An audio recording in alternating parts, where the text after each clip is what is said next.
إن الحمد لله نحمده ونستعينه ونستغفره ونستهديه ونعوذ بالله من شرور أنفسنا وسيئات أعمالنا من يهده الله فلا مضل له ومن يضلل فلا هادي له ونشهد أن لا إله إلا الله وحده لا شريك له وأن محمدا عبده وحبيبه وخليله صلى الله عليه وآله وسلم.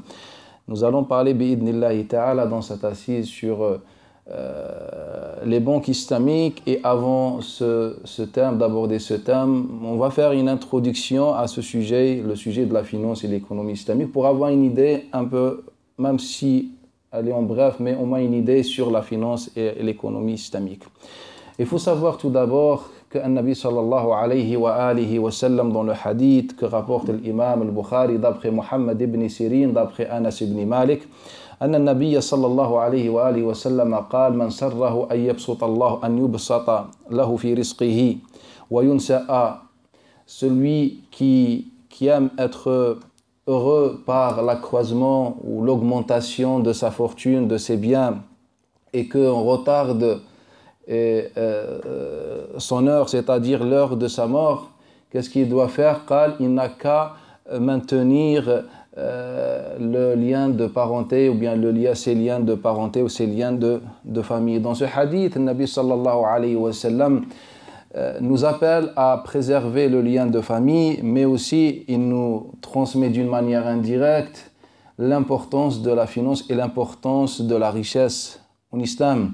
C'est que l'islam a donné une importance à la richesse, à tel point que la richesse est devenue un objectif de l'adoration, un objectif du musulman, c'est-à-dire celui qui veut être heureux, celui qui veut être heureux de quelle manière? Par l'augmentation de sa fortune, de ses biens, par la prolongation de sa vie. Qu'est-ce qu'il doit faire? Il doit préserver le lien de famille. Donc, le Nabi sallallahu alayhi wa sallam nous dit que si vous voulez que Allah Ta'ala augmente votre fortune, donc on comprend que l'augmentation, bien que la fortune et la richesse, a un statut positif en islam, et c'est un point fondamental. Sachant que aussi, le Nabi sallallahu alayhi wa sallam kana yad'u fi akhiri, inda qada'i kulli salat wajiba. Le prophète sallallahu alayhi wa sallam, après chaque prière obligatoire, faisait une invocation. Allahumma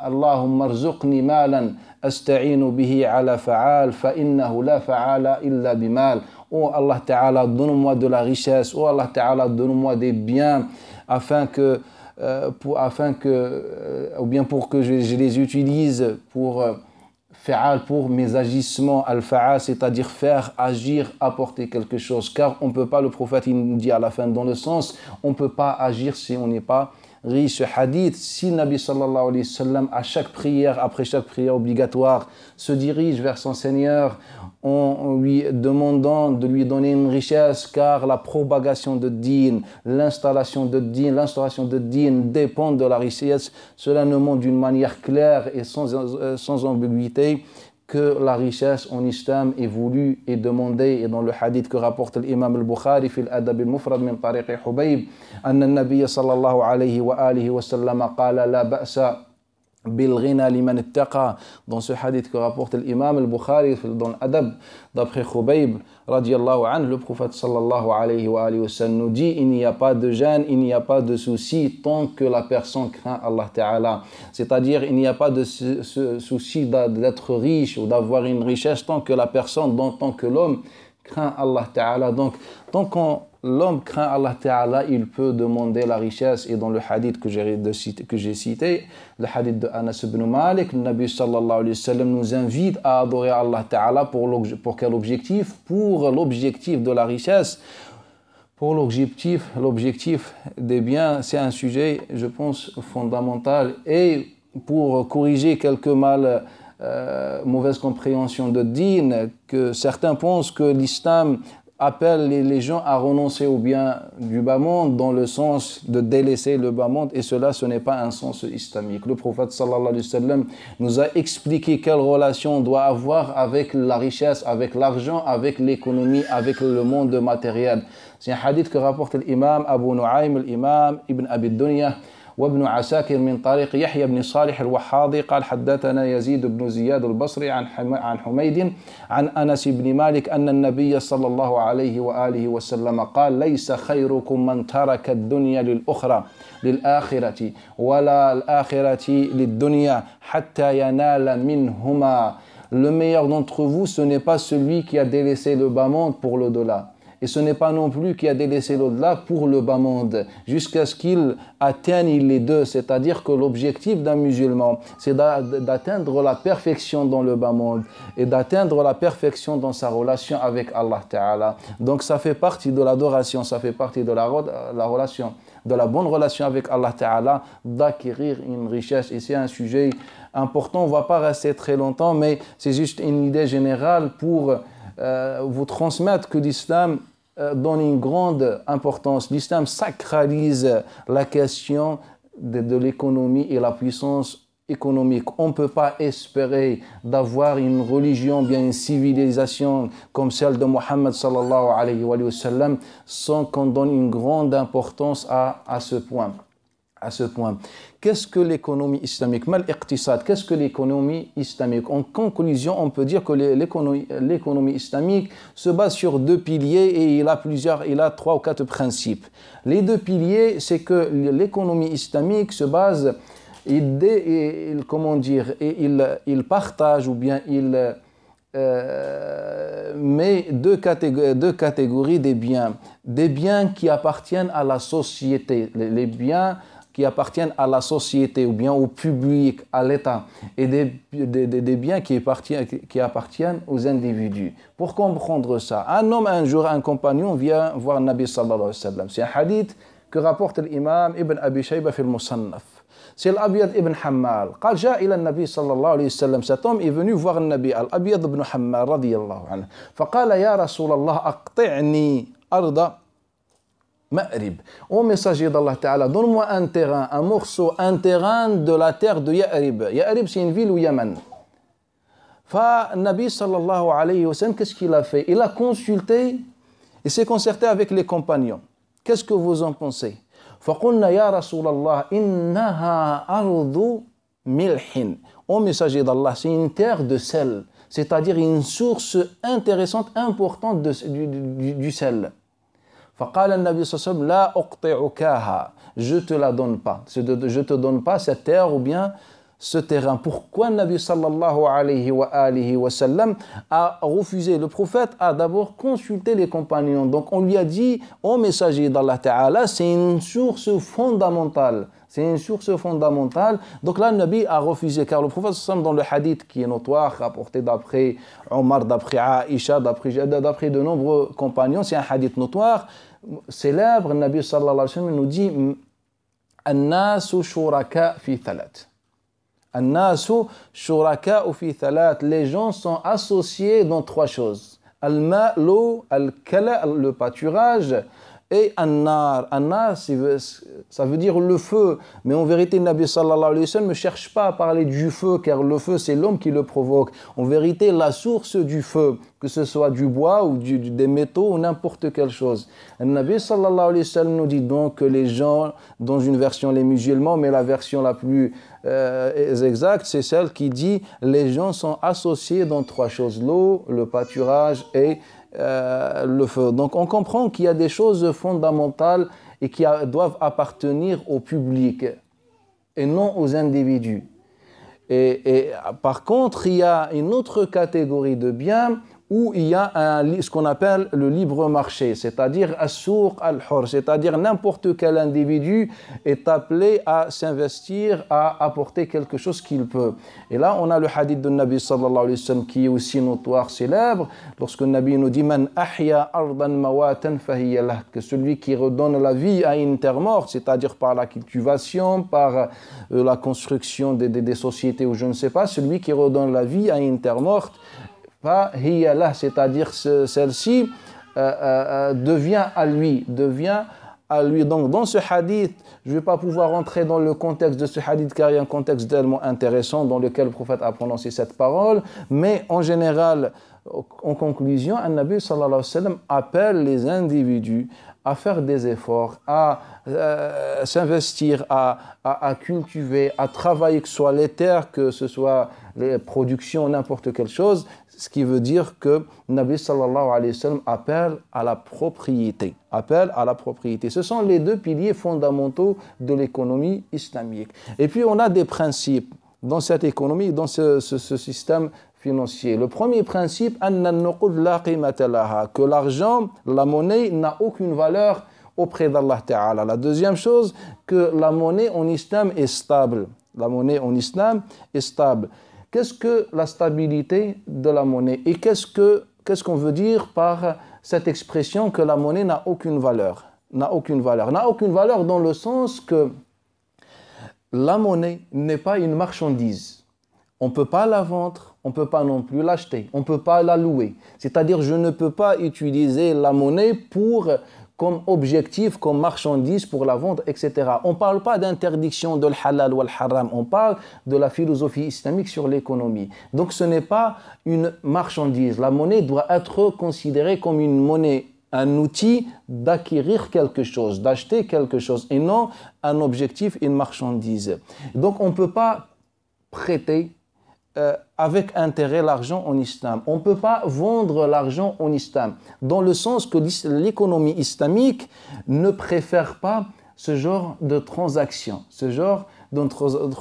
Et cela a beaucoup de côtés positifs. Par exemple, pour éviter ce qu'on appelle at-tadakhum. Qu'est-ce que at-tadakhum? C'est l'inflation, c'est ça? Barakallahu fik. Donc, at-tadakhum. Je vous donne un exemple. Par exemple, si la banque appelle les gens à faire des prêts. Et moi, je viens emprunter à la banque. J'emprunte par exemple 1000 euros. J'emprunte 1000 euros. Et avec ces 1000 euros, je peux faire un projet. Et que ces 1000 euros m'apportent au final 1400 euros par exemple. 1400 euros. Donc les 1000 euros appartiennent à la banque. Et moi, j'ai gagné 400 euros. Sauf que la banque m'impose des intérêts. On dit entre nous la moitié. Donc, je donne les 200 à la banque et je garde les 200.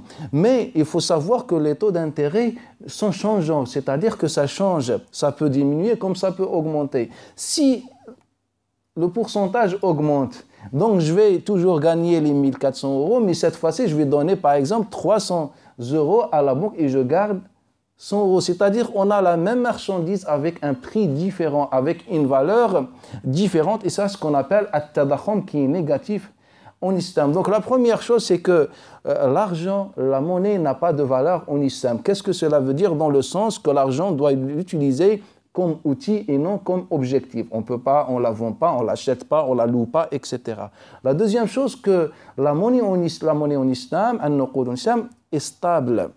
Pourquoi? Car les musulmans se sont basés sur deux choses. Soit directement sur l'or et l'argent dans leurs transactions, ils ont utilisé pour acheter l'or et l'argent, soit des monnaies annexes et des monnaies annexes à l'or et l'argent, c'est-à-dire qui sont attachées à l'or et l'argent. Cela a créé une stabilité. Donc si on revient dans l'histoire musulmane, on n'avait pas le phénomène de différence des prix et des valeurs, c'est-à-dire que cette pièce de monnaie, dans n'importe quelle époque, dans n'importe quelle condition, elle va t'acheter la même chose, elle va t'apporter la même chose. Contrairement au système d'aujourd'hui, séparé de l'or et l'argent, on vit souvent soit dans des crises, soit dans des changements, etc. Donc on n'est jamais face à une monnaie stable. C'est le deuxième principe de l'économie islamique. Le troisième principe de l'économie islamique, c'est que la vraie richesse, al-tharwa en islam, la vraie richesse, c'est ce que tu possèdes. Comme immobilier, de toute façon, ce que tu possèdes. Donc l'argent n'est pas une référence de richesse en islam.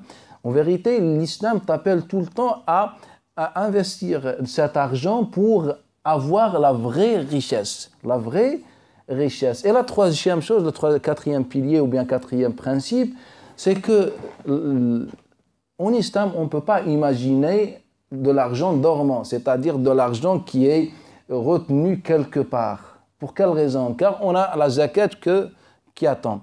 si tu ne donnes pas, tu sors pas à zakat, si tu sors pas ton argent pour augmenter ta fortune, c'est la zakat qui va te manger ton argent, car on a environ 2,5% par an. Donc l'homme ne peut pas mettre de côté son argent dans une banque, dans un compte, et attendre, car avec le temps, cet argent va disparaître. Donc l'économie islamique t'appelle à chaque moment pour que tu puisses donner à zakat et augmenter et à la fois bien sûr préserver ta fortune, d'investir cet argent, etc. Contrairement par exemple dans ce système dans lequel on est, dans ce système on a les impôts, mais la différence entre zakat et les impôts est radicale. C'est que la zakat, qu'est-ce que la zakat s'impose sur les risques. C'est-à-dire une fois tu as atteint le un degré minimal de richesse, là, tu es concerné par la zakat. Contrairement aux impôts. Les impôts, toute personne qui a n'importe quel revenu doit donner des impôts. C'est-à-dire tu es handicapé dès ton premier départ dans le monde du travail. C'est-à-dire que zakat, c'est-à-dire que les impôts sont considérés réellement comme un handicap et les gens se plaignent. Contrairement à zakat, Allah Ta'ala ne te dit pas donne zakat dans n'importe quelle condition. Quand tu atteins un niveau de nisab, là on donne zakat. Et la deuxième chose, c'est que zakat, c'est un pourcentage très léger par rapport à la fortune, contrairement aux impôts qui peuvent augmenter jusqu'à 20, 25, 30%, ça dépend des systèmes économiques, etc. Donc ce sont quelques idées sur l'économie islamique. Et aujourd'hui, notre objectif, c'était d'aborder la question des banques islamiques. Aujourd'hui, certains ont trouvé comme alternative pour remplacer les banques classiques, les banques ordinaires, les banques occidentales, ils ont trouvé une alternative, c'est la banque islamique. Ils ont imaginé une banque islamique. Mais en vérité, cette banque islamique a des dimensions beaucoup différentes que ce qu'on croit. On pense que nous, la banque islamique, c'est une banque qui, dans ce que je viens de dire, une banque pour remplacer un système considéré en islam comme système haram, par exemple, et cette banque est venue pour nous proposer ce qui est halal en islam. Mais en vérité, c'est loin de là, pour plusieurs raisons. Car si on revient dans l'histoire, ou bien avant qu'on revienne dans l'histoire, on va commencer par la question juridique, après on va revenir vers le côté historique de cette banque. Donc ce sont des gens qui se sont levés, après on va parler de ces gens, car ils ont une histoire intéressante dans ce contexte et dans le monde moderne.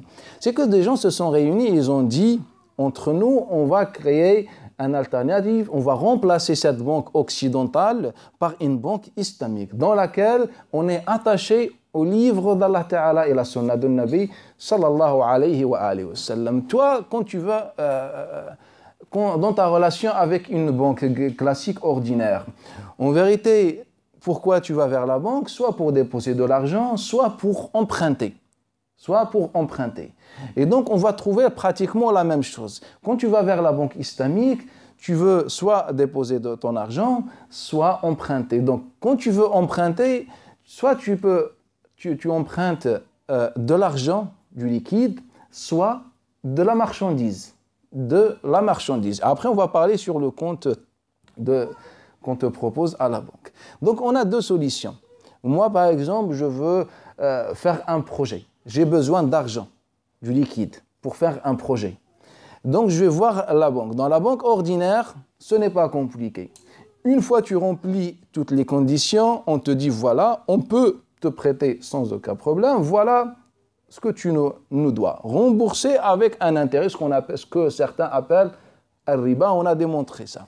Donc, avec cet intérêt, entre nous, par exemple, on dit 5%. Quand tu vas à une banque ordinaire, cette dernière te propose 5%. Donc, pour 1000 euros, donc, je prends les 1000 euros et j'ai 5%. Ça revient combien? 50 000 euros, 50 euros par exemple, si je ne me trompe pas. Bref, l'important, c'est que tu te mets d'accord dès le premier jour avec la banque ordinaire sur un intérêt. Et donc, tu veux faire la même chose, mais d'une manière autorisée, islamisée. Et bien, la banque islamique est là pour te proposer la même chose. Tu veux emprunter 1000 euros. Donc, la banque islamique t'ouvre les bras, elle te dit, viens prendre les 1000 euros. Sauf que ça va être beaucoup plus compliqué, à la fois beaucoup plus maligne et légère. C'est-à-dire, il y a une contradiction. C'est-à-dire, Tu vas voir la banque islamique, je veux 1000 euros. Donc pour 1000 euros, on va te dire quoi? Il n'y a pas de souci. On te vend du matériel agricole. On te vend du ciment par exemple. On te vend des produits alimentaires. Voilà, on te vend ça. Pour 1500 euros. Sauf que tu peux payer à terme, dans 5-10 ans. Dans 5-10 ans. Donc, on te propose ça. Donc, toi, tu es venu pour emprunter. La banque sait que son objectif, c'est de te prêter. Car elle veut gagner avec toi. Elle sait que c'est l'objectif. Mais pour islamiser et légaliser l'histoire de l'usure, qu'est-ce qu'on va faire? On va ruser un petit peu. Donc, je vais te dire, écoute, on a du matériel agricole, par exemple, une marchandise, on te la propose à 1500 euros. 1500 euros. Sauf qu'on te donne la possibilité de payer dans 5 ans. Dans 5 ans.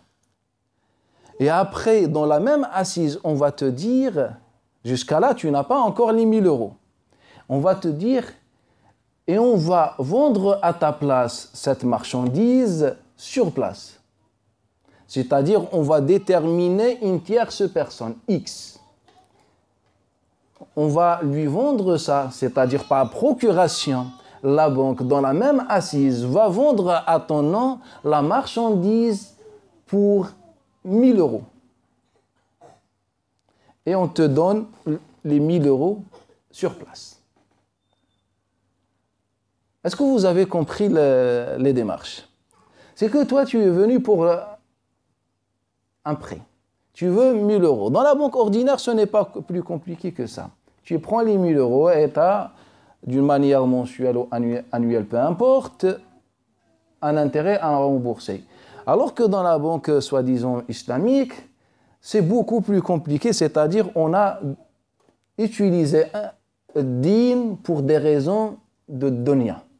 C'est qu'on va trouver une solution pour te faire un prêt avec un intérêt, mais d'une manière islamique. Et ça, c'est ce qu'on appelle en islam bay' al-'ina, qui est mentionné dans le hadith de Mujahid d'après Abdullah ibn Omar. Ida tabaya'tum bil-'ina. إذا تركتم الجهاد وتبايعتم بالعينة واتبعتم أذناب البقر سلط الله عليكم ذلا لن ينزعه عنكم حتى ترجعوا إلى دينكم. Bref, dans ce hadith, lorsque vous délaissez le jihad et que vous utilisez la ina, ce genre de commerce, de transaction, etc., le hadith, il n'est pas authentique de toute façon, c'est le seul hadith dans lequel le prophète sallam utilise le mot al-'ina. Qu'est-ce que al-'ina? Dans l'ina interdit, qui est considéré comme riba par les savants musulmans, c'est qu'il y a deux personnes. Il faut que vous vous concentriez avec moi dans ce petit point. La 'ina qui est interdite et qui est considérée comme riba usure, c'est l'ina dans laquelle il y a deux personnes. C'est-à-dire, tu viens vers moi et tu cherches de l'argent. Moi, je te dis, donc tu viens pour 1000 euros. Là, c'est un autre exemple pour comprendre la 'ina mentionnée par les fuqaha, les juristes musulmans. C'est que tu viens pour 1000 euros. Et donc, mais c'est haram si je t'impose un intérêt, car tu es venu pour un prêt qui est censé être une adoration. Donc, on n'attend pas de récompense. La seule récompense qu'on doit attendre, c'est celle d'Allah Ta'ala. Et donc, pour éviter qu'on tombe dans le riba, on va ruser un petit peu. Qu'est-ce que je vais dire? Je vais te dire, je te vends cette marchandise à terme à 1500 euros. À 1500 euros. Par exemple, dans 5 ans, tu me payes les 1500 euros. Mais moi, je vais l'acheter de toi maintenant à 1000 euros. Donc, je te donne les 1000 euros et tu me donneras plus tard 1500 euros. Donc, dans l'apparence, c'est un achat et c'est une vente. Mais en réalité, le monsieur est venu pour un prêt, l'autre a profité de l'occasion et on a trouvé une manière pour légaliser la situation, pour dire que c'est voilà. Donc, pour éviter, pour que la banque c'est encore plus compliqué que les individus d'avant. Avant, les gens, autrefois, ont créé cette manière. La banque aujourd'hui, la banque islamique, pour qu'elle évite tout doute, qu'est-ce qu'elle fait? Elle rajoute une troisième personne. Donc, tu viens pour les 1 000 euros, on te propose une marchandise que souvent n'existe même pas, même si parfois ils essayent d'être honnêtes, tout ça, on va te la montrer. Donc, de toute façon, dans quel sens? C'est que, est-ce que la banque réellement a acheté une marchandise pour qu'elle puisse la vendre à toi? Ça, c'est une autre question, c'est différent entre les banques islamiques. Mais en général, qu'est-ce qu'on va faire? Tu viens pour les 1 000 euros, je vais t'imposer une marchandise, que tu ne risques pas de l'avoir un jour. Je te dis, voilà, dans le dépôt, on a une marchandise, on a par exemple du matériel agricole. Et on te propose ce matériel à 1 500. Et tu pourras, Inch'Allah, compléter la somme, payer toute la somme, la valeur, dans 5 ans. Et puis, on ne va pas acheter ça du client. Car on est dans l'Ina mentionné déjà par les savants avant. Donc, on va supposer qu'il y a une tierce personne, X. Et on va te dire dans la même assise, bah écoutez monsieur, on a un client déjà qui attend la marchandise, ta marchandise, qu'on t'a vendue pour 1 500 euros. Et on a un monsieur qui l'attend maintenant. Vends-lui cette marchandise à 1 000 euros. Et toi tu dis j'ai accepté. C'est-à-dire on est en train de jouer. Tu dis j'ai accepté. Bah tiens 1 000 euros. Donc on a acheté, vendu et acheté et vendu et faire une procuration dans la même signature, dans la même assise, juste en faisant une petite signature des papiers. Et donc 80% des transactions des banques islamiques se basent sur ça. La majorité des activités des banques islamiques se basent sur ça. Ce qu'on appelle ça, c'est un terme qui a été utilisé par les Hanbalites, on l'appelle at-tawarruq. C'est une escroquerie plus qu'autre chose. Donc ça, c'est le premier principe de la banque islamique. N'importe quelle banque islamique sur terre va te proposer la même chose. Et de A jusqu'à Z, cette transaction est haram. Sans qu'on rentre dans les intentions, on sait bien, on est au courant, on sait bien.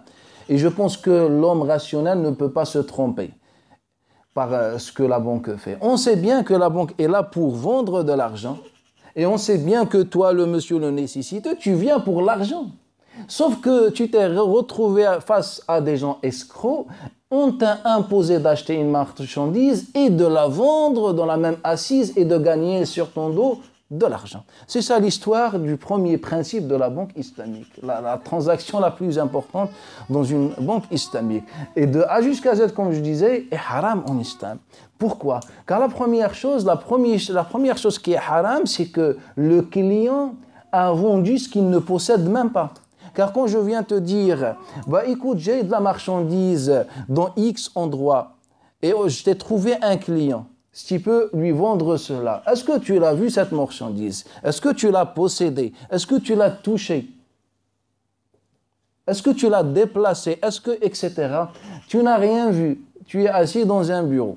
Donc réellement, tu ne possèdes pas. Réellement, tu ne possèdes rien. C'est juste, on est dans l'imagination, dans un monde imaginaire. La deuxième chose, c'est que la banque va te vendre ce qu'elle ne possède même pas. Un jour, comme rapporte Ahmed ibn Hanbal d'après Abi Bishr, d'après Youssef ibn Nahak, d'après Hakim ibn Hizam, un compagnon. Il dit, Ya Rasulallah, parfois, un homme vient acheter quelque chose que je n'ai pas sur place. Et je lui dis, je te la vends, ou bien et je lui vends cette marchandise qui se trouve dans le marché. C'est-à-dire, je sais qu'il y a quelqu'un qui vend cette marchandise au marché, et vu que moi je suis un marchand aussi, il ne faut pas qu'un marchand dise que j'ai rien. Sinon, les gens vont se diriger la prochaine fois ailleurs. Donc, j'ai tout ce que tu veux. Tu veux cette marchandise, je ne l'ai pas, mais je sais que j'ai un collègue qui la vend au marché. Et donc, Hakim bin Hizam pose cette question au prophète sallallahu alayhi wa sallam. Est-ce que je peux lui vendre une marchandise se trouve au marché? فقال النبي صلى الله عليه وسلم لا تبع ما لا تملك. Ne vends pas ce que tu ne possèdes pas, ce que tu n'as pas sous les mains, entre tes mains. C'est interdit. Et c'est pour ça l'imam aussi At-Tayalisi nous rapporte d'après Ayyub ابن أبي تميم السختياني d'après عمرو بن شعيب عن أبي عن جده أن النبي صلى الله عليه وسلم نهى عن بيع ما لا تملك. Le prophète صلى الله عليه وسلم a interdit de vendre ce que tu ne possèdes pas. Donc ça c'est la deuxième chose. Quand tu vas à la banque va te vendre ce qu'elle ne possède même pas. Est-ce que cette marchandise existe réellement? Beaucoup de points d'interrogation. La deuxième chose, même si elle existe, il n'y a pas une réelle possession. Il y a une manipulation. J'ai juste signé un papier. J'ai juste signé un papier. La troisième chose qui est interdite dans cette transaction. Rappelez-vous que cette transaction fait partie des transactions les plus importantes et majoritaires et principales des banques islamiques. La troisième chose, c'est que cette transaction contient plusieurs transactions à la fois. Et An-Nabi sallallahu alayhi wa sallam, dans des hadiths notoires, par exemple, comme celui de l'imam Ibn Abi Shayba d'après Abi Ubaydah et aussi d'après Abdurrahman ibn Abdullah ibn Mas'ud, d'après son père Abdullah ibn Mas'ud, An-Nabi sallallahu alayhi wa sallam naha an safqatayni fi safqa, que le prophète a interdit 2 transactions dans une transaction. C'est-à-dire de vendre et acheter dans la même assise. Pour quelle raison? Car c'est une porte qui peut mener à des problèmes, à des conflits, à des injustices. Donc, Nabi sallallahu alayhi wa sallam nous appelle à organiser nos transactions. Tu fais la première et puis vous vous mettez d'accord, tu passes à la deuxième. Mais toutes les transactions possibles dans la même assise, dans la même tout ça, c'est interdit en islam. Et on a des hadiths notoires parmi ces hadiths aussi. Muhammad ibn Sirin d'après Hakim ibn Hizam anna Nabi sallallahu alayhi wa sallam an bay'atani fi bay'in wahid. Le hadith d'Amr ibn Shu'ayb an Abi an Jaddi rapporté par Ibn Majah. Nabi sallallahu alayhi wa sallam an bay'atan fi bay'in wahid. Et aussi Ibn Mas'ud dans le hadith que j'ai cité pose la question au prophète sallallahu alayhi wa sallam par rapport à celui qui fait al-'ina. Qu'est-ce que al-'ina, je disais? Al-'ina, c'est le fait de vendre une marchandise à un prix à terme et de l'acheter dans la même assise à un prix inférieur. C'est ce qu'on appelle al-'ina. Et là, le Nabi sallallahu alayhi wa sallam a dit la safqatani fi safqatin wahida. Il n'y a pas de transaction dans la même transaction. Il n'y a pas 2 opérations dans la même opération, car c'est une cause de conflit, de fitna, de manipulation, d'escroquerie, etc. Et puis la quatrième chose, c'est que si on parle de l'iman, car quand on parle de l'haram et le halal, concerne les cœurs, c'est comment tu ressens la chose. Le nécessiteux ou bien cet homme, il peut être, c'est pas forcément un nécessiteux, peut-être quelqu'un qui veut juste faire un projet. Bref, cet homme qui vient qui se dirige vers la banque, au fond de lui, il sait qu'il est en train de chercher l'argent, il veut emprunter. Et nous, on sait lorsqu'il est assis avec le conseiller ou le banquier, il sait que ce banquier veut vendre l'argent, c'est-à-dire veut prêter l'argent avec un intérêt. Sauf qu'on a trouvé pour manipuler les hommes, mais on ne peut pas manipuler Allah Ta'ala de cette manière. On ne peut pas manipuler Allah Ta'ala. Mais pour manipuler et nous faire croire à nos propres personnes et aux autres que c'est halal, donc on s'est débrouillé pour trouver ce genre de transaction. Ben voilà, je te vends une marchandise que tu veux même pas, donc on t'a imposé, c'est une autre raison pour dire haram, donc on t'a imposé une marchandise, et toi tu l'as acheté, tu l'as même pas vue, et tu ne l'as même pas possédée, et après tu vas la vendre, et tu n'as pas le choix non plus, car tu dois la vendre au nom de la banque. Tu n'as pas le choix. Donc on n'est pas face à une réelle propriété, une réelle possession, car tu dois faire avec la banque. Et donc c'est contradictoire avec la possession et la propriété en islam. Donc de toute façon, tu vas devoir la vendre avec un soi-disant prix inférieur, et que ce prix, tu l'encaisses sur place et tu rentres chez toi, et au final, tu te retrouves avec 1500 €. Et si tu as été à une banque ordinaire, la situation serait beaucoup plus claire et facile. On sait bien que voilà, ils me vendent de l'argent pour un intérêt, point final, je rentre chez moi. Et donc pourquoi faire toute ce système, mettre tout ce système en place juste pour manipuler qui? Les gens dans le dunya, mais on ne peut pas manipuler Allah Ta'ala. Mais après, plus tard, vous allez comprendre pourquoi on a créé ce système de finance dans ce monde. La deuxième transaction principale d'une banque islamique, c'est quoi? C'est ce qu'on appelle al-murabaha. Al-murabaha, tout simplement, c'est quoi? Al-murabaha, moi je veux acheter une voiture. Cette fois-ci, dans le tawarrukh, c'est lorsque tu cherches l'argent pour financer un projet par exemple. Et le murabaha, lorsque tu cherches un produit, une marchandise.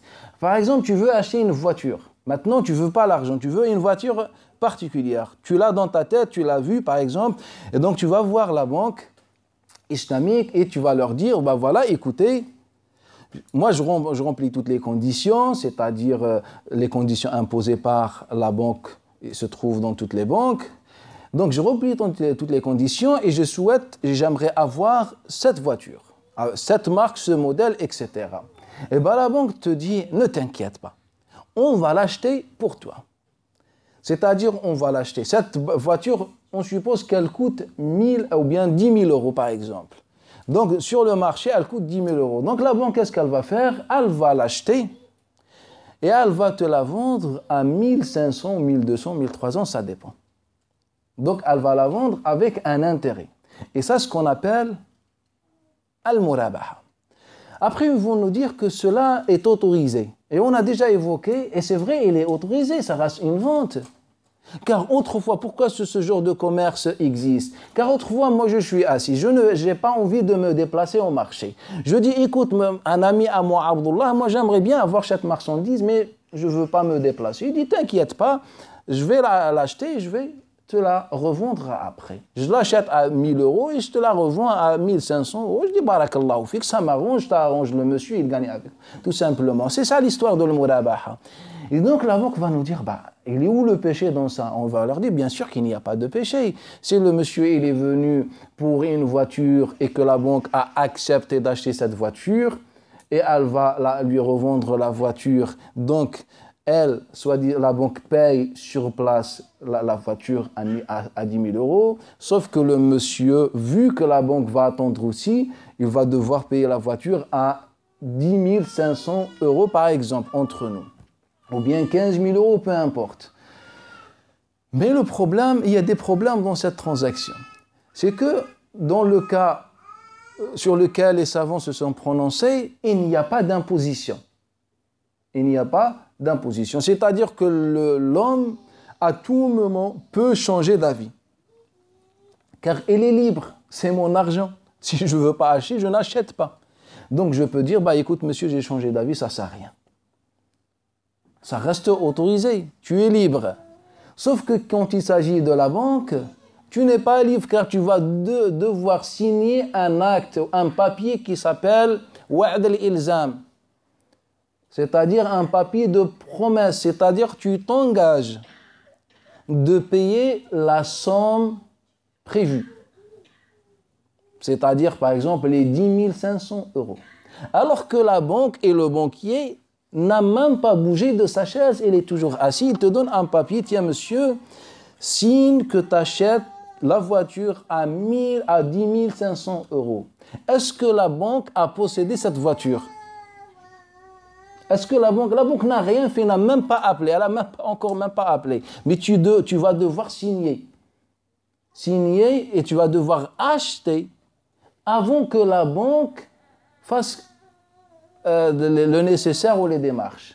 Donc, si on parle d'une transaction autorisée, c'est lorsque, par exemple, la banque appelle, par exemple, le magasin de voitures, écoutez, la banque achète, on fait la transaction, on paye le magasin, on récupère la voiture, soit en la déplaçant, après on ne rentre pas dans cette divergence, est-ce qu'il faut déplacer la marchandise ou pas, car le hadith de Malik d'après Nafi', d'après Ibn Omar, ou d'après Abdullah ibn Dinar, d'après Ibn Omar, et c'est un hadith qui est authentique, qui se trouve dans les authentiques, Nabi sallallahu alayhi wa sallam a interdit de revendre une marchandise sans la déplacer. Les savants ont divergé, ils ont dit que, par certains ont dit que c'est une condition, il faut la déplacer. Et d'autres, ils ont dit que ce n'est pas en condition. En vérité, le prophète sallam avait une autre vision, je ne sais pas pour rester dans les petits détails. Le prophète sallam voulait s'assurer que l'homme dans le monde du marché possède réellement pour éviter tout conflit. C'est pour ça que le Nabi sallallahu alayhi wa sallam souvent appelait les compagnons, comme Abdullah ibn Omar nous raconte, à déplacer la marchandise. Comme ça, quand tu la déplaces et elle est sous tes mains chez toi, donc là, ta propriété, elle est à 100%. Il n'y a pas d'ambiguïté. Tout le monde sait maintenant, tu l'as déplacée. Donc, mais vu qu'aujourd'hui on est dans un monde moderne et on risque pas souvent de tomber dans ce petit problème, ce n'est pas grave. Même si la banque ne la déplace pas, ce n'est pas grave. Mais au moins la banque doit faire les démarches. Au moins elle doit payer la voiture pour qu'elle puisse vendre cette voiture. Alors que ce n'est pas le cas. Quand tu viens et on s'y met d'accord sur les conditions, on te donne un papier, monsieur signé. Une promesse que tu t'engages d'acheter cette voiture à 10 500. Donc la banque t'a fait signer quelque chose qui n'existe même pas dans la possession de la banque. Donc on a vendu ce qu'on ne possède pas, on revient à l'interdiction. Et la deuxième chose, on va faire plusieurs transactions à la fois. Car on va t'imposer de faire une procuration, on va t'imposer de signer une promesse et on va te vendre... et la banque va acheter et te vendre dans la même assise. Et ça, c'est interdit. On a cité les hadiths qui parlent de ce sujet.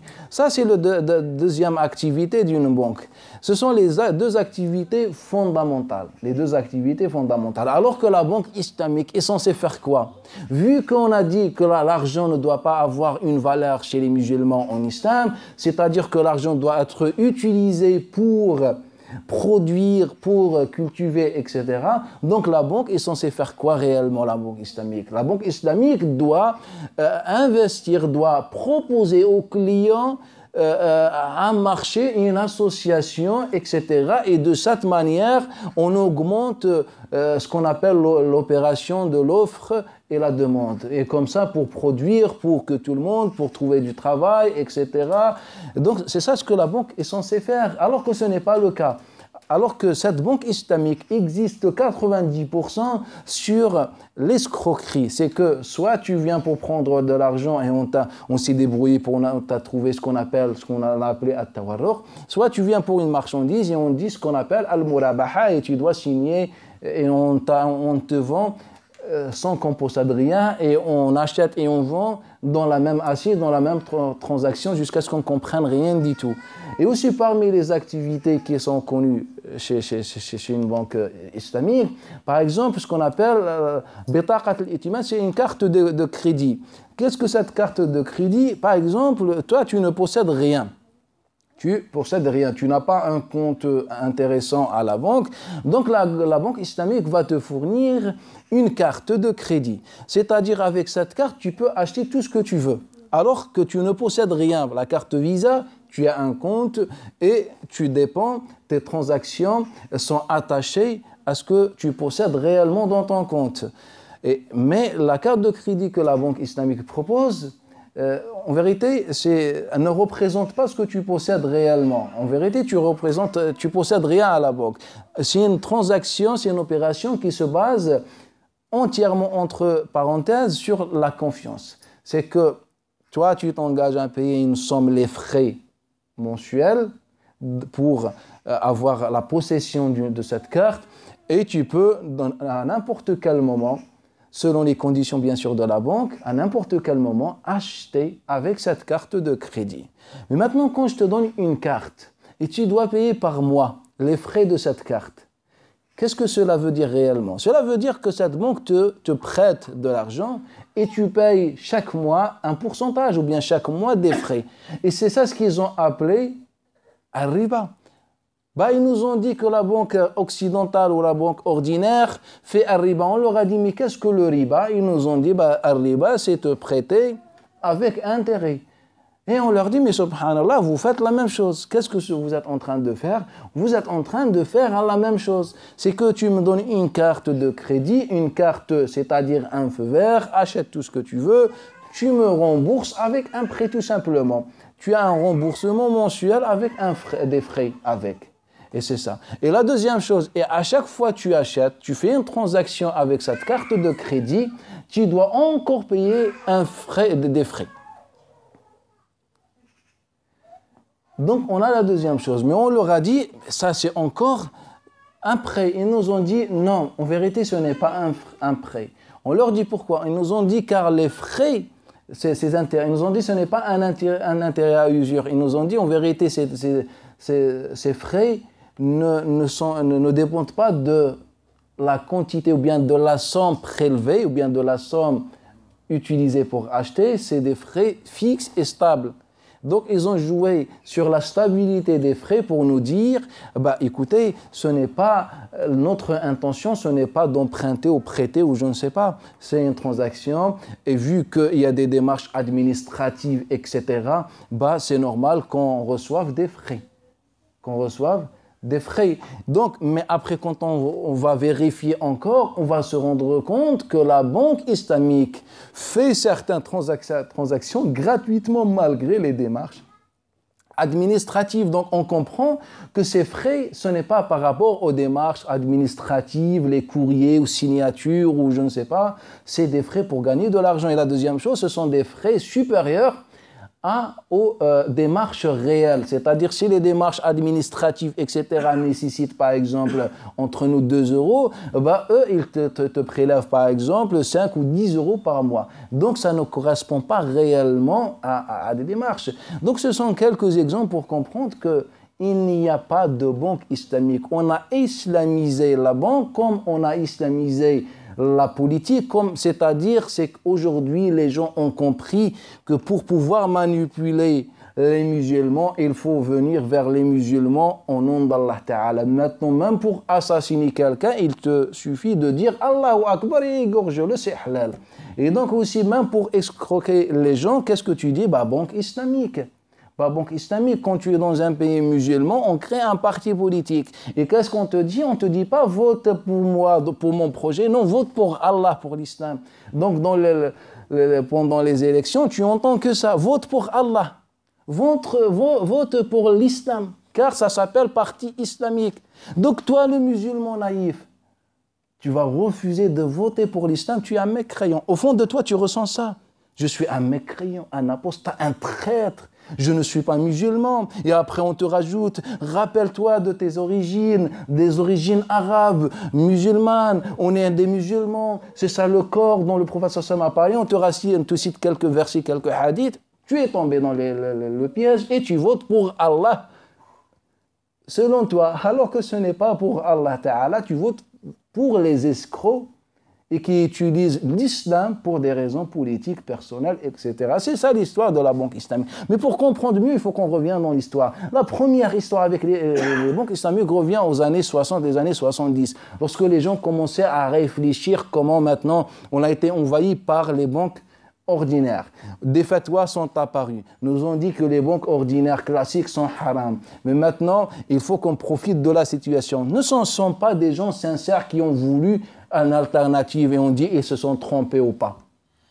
Et au final, qu'Allah Ta'ala leur récompense car ils ont fait du bien, ils ont essayé. Non, on n'est pas face à ces gens-là. Car la première banque islamique qui va exister au sein du monde, il y avait des tentatives des gens comme ça, mais c'était des tentatives des individus, des personnes, mais c'était très dans le petit village, le petit quartier. Mais la vraie banque, la première existante, c'est la banque de Faisal, de l'Arabie Saoudite. C'était dans les années, fin des années 70. Ya Allah. L'histoire de cette banque, c'est que des membres de la famille royale de l'Arabie Saoudite vont réfléchir de mettre en place une banque islamique. Et ils vont chercher des associés. Et ces associés vont les trouver à l'extérieur de l'Arabie Saoudite, en Égypte précisément. Ils ne sont pas n'importe qui, ce n'est pas n'importe qui cet associé. C'est Youssef Nada, c'est un responsable des frères musulmans, l'Ikhwan al-Muslimin ou la fraternité musulmane, les frères musulmans, ce parti politique ou ce mouvement islamique. Et donc, ces membres de la famille royale vont s'associer avec lui pour créer la première banque islamique qui s'appelle la banque de Faisal, qui existe jusqu'aujourd'hui. Quelques années plus tard, ou bien quelques années, au début des années 80, là on était fin des années 70. Au début des années 80, ce dernier, Youssef Nada, l'Égyptien, qui est un haut responsable chez les frères musulmans, va réfléchir de faire la même chose. Sauf que cette fois-ci, on va faire cette banque, on va fonder la banque à l'extérieur du réseau, c'est-à-dire à la marge de la civilisation, la société. C'est-à-dire on va aller dans les îles de Caraïbes et on va créer là où il y a ce que vous appelez, ou certains appellent soi-disant paradis fiscal ou je ne sais pas, bref. Et donc on va fonder loin des regards la deuxième banque islamique par la même personne, Youssef Nada. Et il va, dans cette banque va être fondée par beaucoup de membres des frères musulmans, dont quelques chouyours que vous connaissez, parmi eux le cheikh du Qatar, sans qu'on donne les noms, etc. C'est le cheikh le plus célèbre aujourd'hui dans le monde musulman.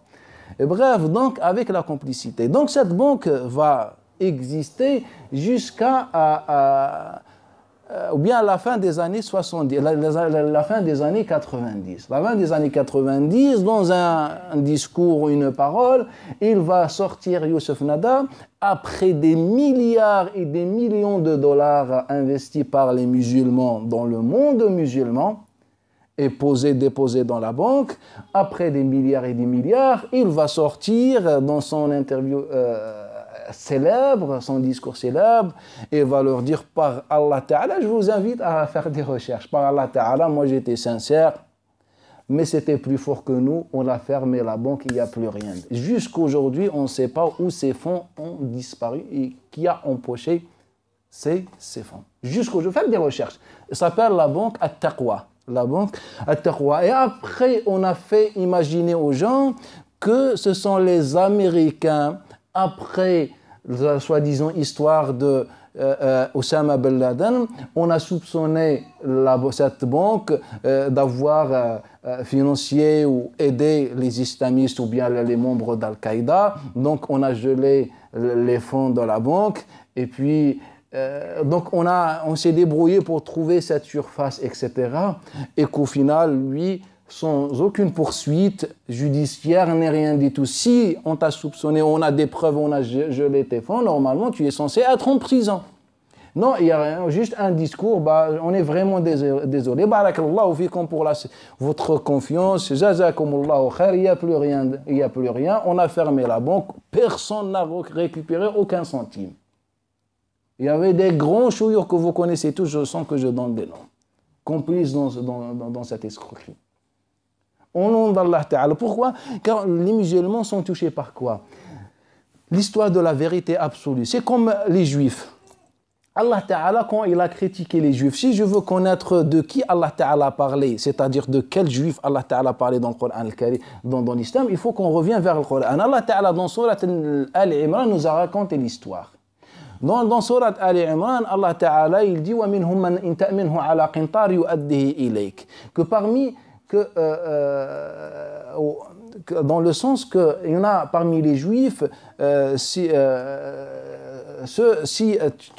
il y en a parmi les juifs qui sont tellement des personnes de confiance, tout ça, tu leur donnes même une grande somme d'argent, et te la gardent.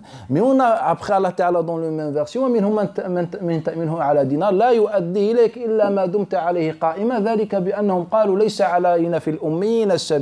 par contre, la majorité de ces gens, même si tu leur donnes un dinar par Allah Ta'ala, plus jamais tu le reverras. Pourquoi? Ce qui nous intéresse. Pourquoi? Il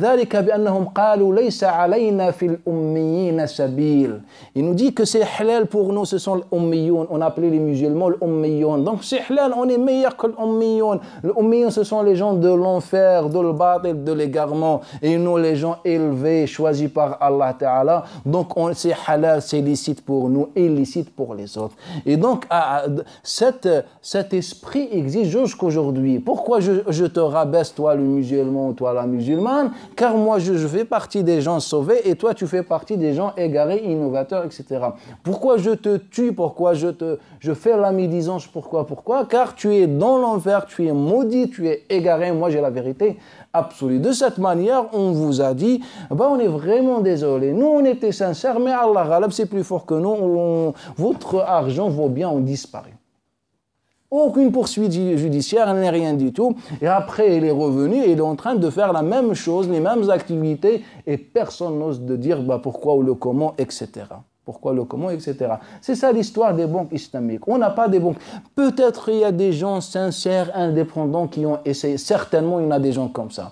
Mais quand on parle de la banque islamique qui domine le marché islamique, on est face à une banque qui a existé pour des opérations particulières sans que je rentre dans les détails.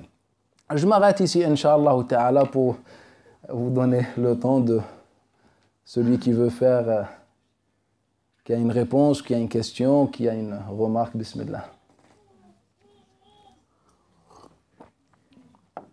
Naam.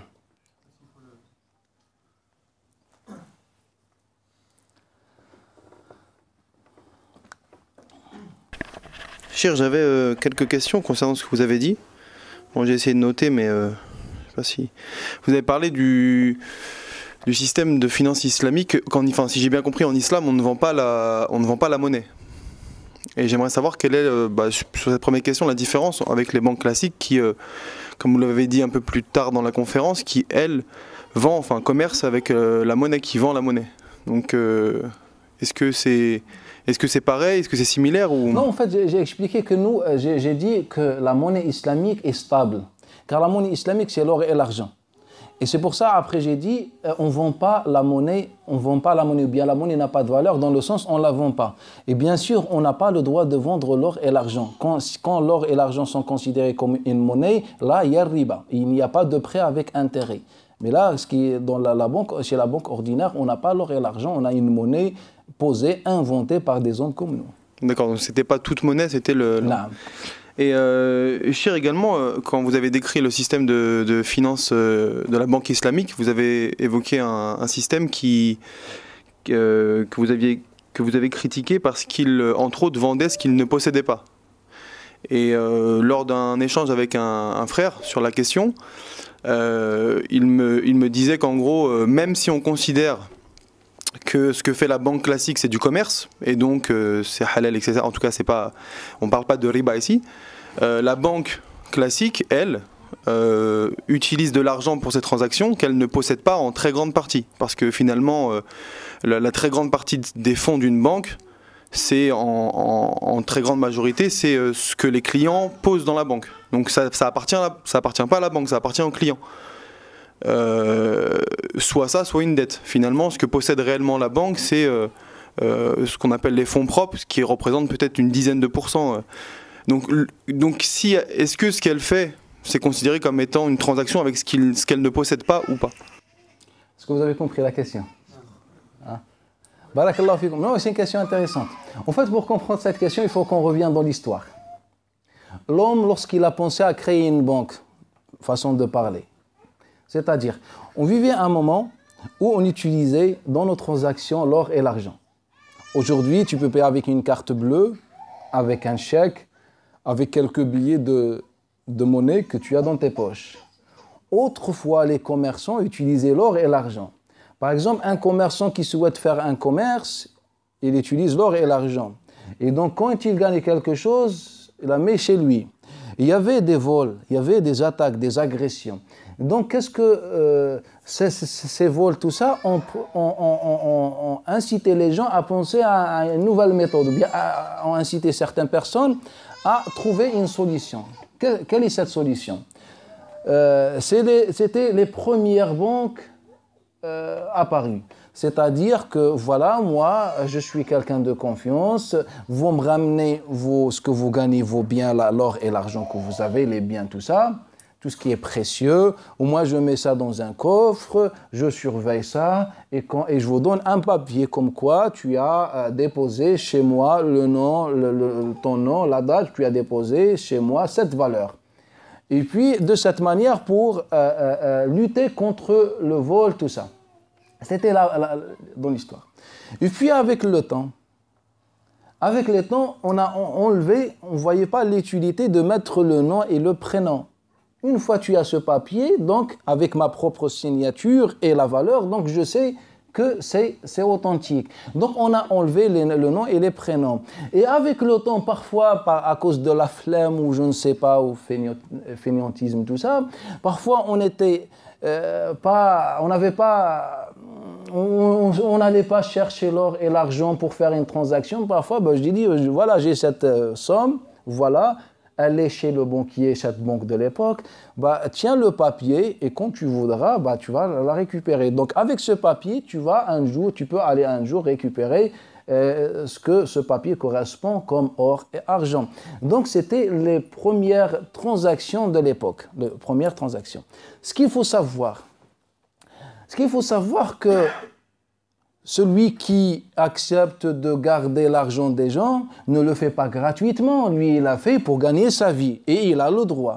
Et donc, concentrez-vous avec moi. Maintenant, quand moi je dépose chez la personne l'or, je dois payer les frais. Donc, par exemple, entre nous, je donne 5 grammes par mois d'or. Entre nous. Donc, je donne. Et donc, on a commencé, il me donne un papier avec, c'est une obligation, avec mon nom, mon prénom, comme quoi je possède réellement cette somme. Et puis on a enlevé, supprimé le nom, le prénom, et qu'avec le temps, les gens ont gagné confiance à moi, donc ils commencent à utiliser ce papier pour acheter, pour vendre, etc. dans leurs transactions. Mais toujours, vu qu'ils possèdent quelque chose chez moi, ils doivent payer des frais. Ils doivent payer des frais. Mais moi, je remarque avec le temps, ce qui est réel jusqu'aujourd'hui, c'est que les gens ne sortent pas tout ce qu'ils possèdent du compte. Donc souvent, je garde l'or et l'argent pendant des années avant que la première personne vienne récupérer les quelques grammes ou les quelques kilos d'or qu'elle possède chez moi. Et donc, j'ai remarqué, j'ai constaté cette réalité. Donc je me permettais de faire quoi? D'utiliser cet or en cachette derrière les gens. Donc, je commençais à prêter cet or, cet argent, ces choses précieuses aux gens, mais toujours avec des intérêts, avec des frais. C'est normal, je ne le fais pas gratuitement. C'était la première histoire et toujours les gens me donnent. Mais ce qu'il faut noter et remarquer, et on est en train de le vivre jusqu'aujourd'hui, je vous dis pour votre information, c'est que toi, tu me donnes par mois, par exemple, les 5 grammes d'or. Et moi, je ne te prête pas l'or, je te prête le reçu, cette obligation, un papier. Que voilà, je prête 5 kilos d'or. Donc réellement, et toi tu vas pouvoir l'utiliser car on a gagné la confiance des gens. Donc c'est bon maintenant, c'est confiance, ce système, il n'y a pas de souci, il n'y a pas de problème.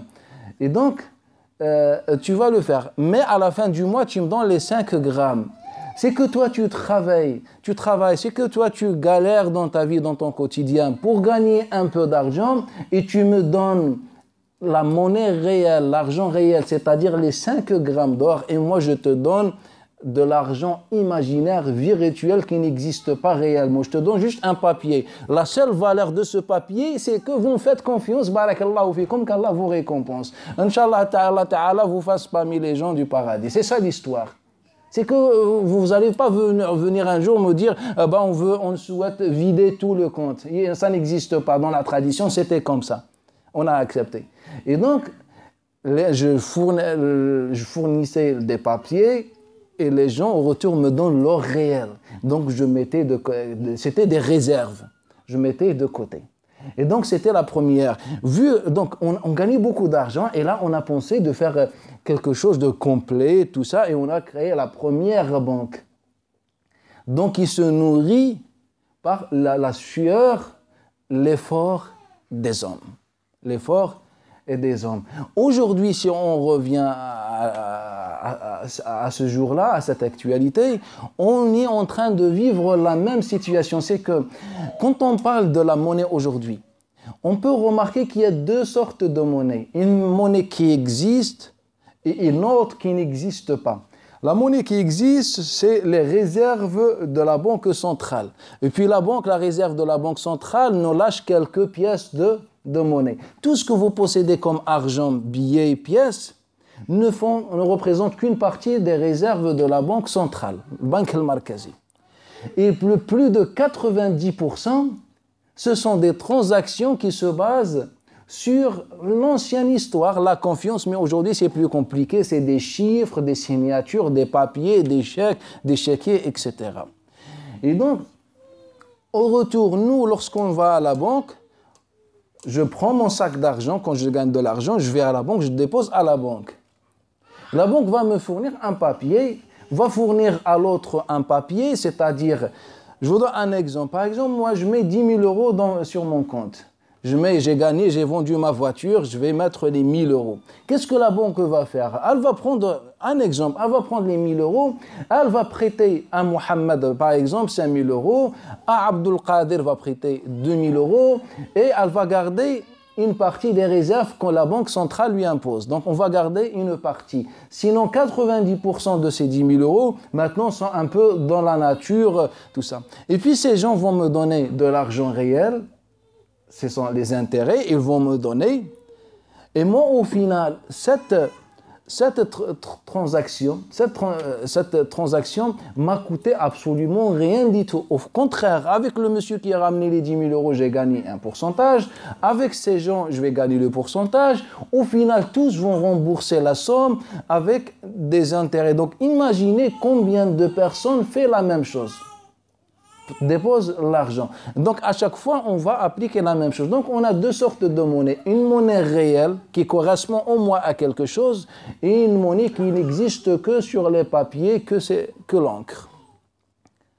Et donc, aujourd'hui, quand tu prends un chèque ou une carte bleue, est-ce que tu payes réellement avec de l'argent ou bien c'est juste quelque chose d'imaginaire que tu utilises pour acheter quelque chose? En vérité, ce n'est pas de l'argent, c'est que des chiffres électroniques que tu as donné, tu as signé un chèque de 1 000 euros, tu as pris un stylo, un papier, de l'encre et tu as marqué 1 000 euros, sinon les 1 000 euros en vérité n'existent pas. C'est juste qu'un papier.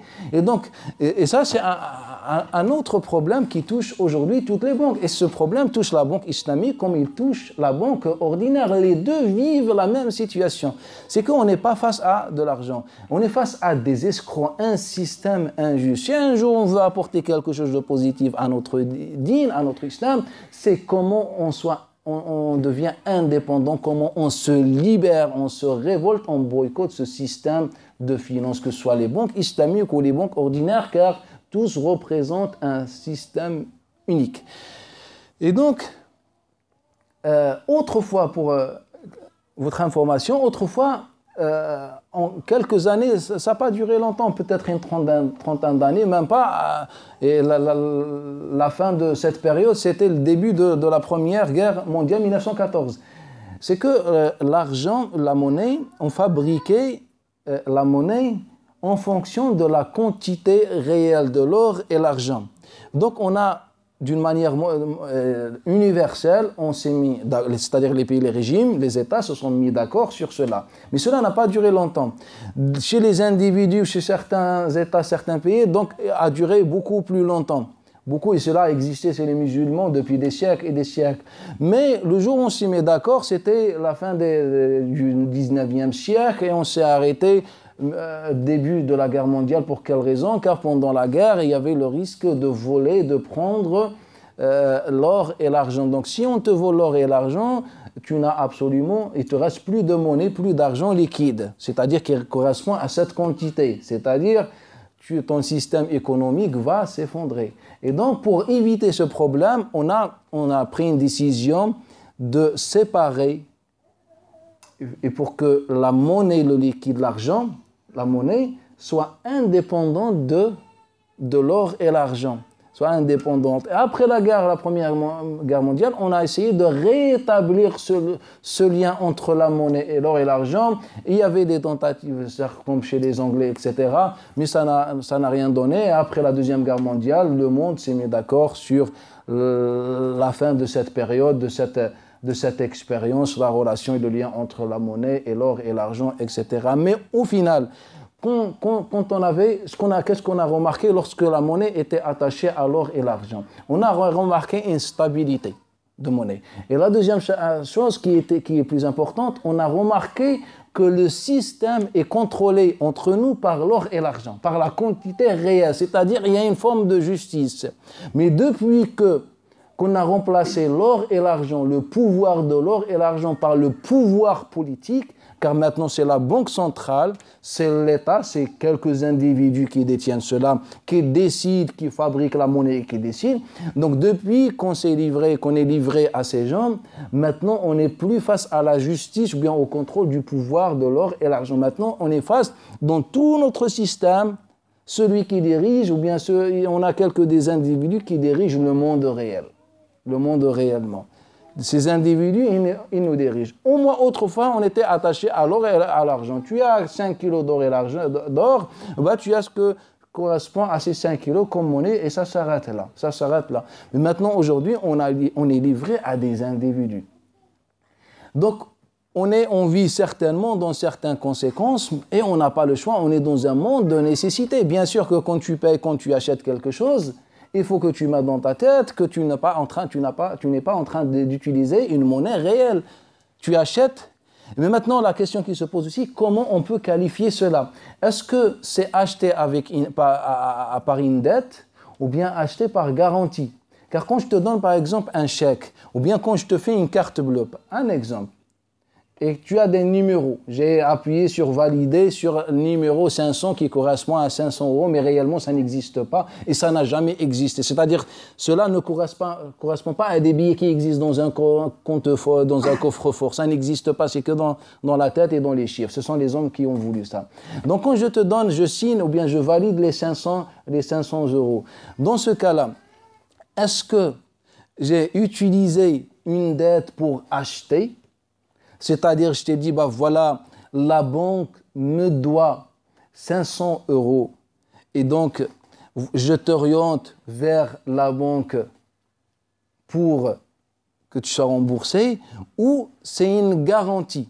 C'est que cette validation n'est qu'une garantie que certainement tu seras payé un jour. C'est-à-dire, si tu te dirigeras vers la banque.